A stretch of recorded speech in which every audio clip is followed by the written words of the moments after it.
நம்மளோட குண்டலினி சக்தியை எழுப்புறதுக்கு ரொம்ப முக்கியமானது அட்டாங்க யோகம். அட்டாங்க யோகம் அப்படின்னா இயமம், நியமம், ஆதனம், பிரணாயாமம், பிரத்யாகாரம், தாரணை, தியானம், சமாதி. இந்த 8ம் சேர்ந்தது தான் அட்டாங்க யோகம் அப்படின்னு சொல்லுவோம்.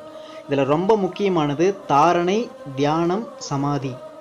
தாரணை அப்படின்னா மனசை ஒரு பொருள் மேலே 12 வினாடிகள் நிலைநிறுத்தணும். ரொம்ப விழிப்புணர்வாக 12 வினாடிகள் ஒரு பொருள் மேலே உங்கள் மனசை நிலைநிறுத்தணும்.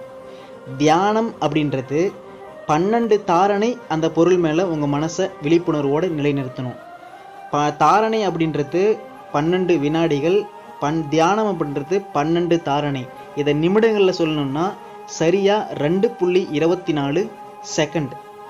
அடுத்து சமாதி. சமாதின்னா 12 தியானம். சுமார் அரை மணி நேரம் அந்த பொருள் மேலே நீங்கள் மனசை விழிப்புணர்வோடு செலுத்தணும்.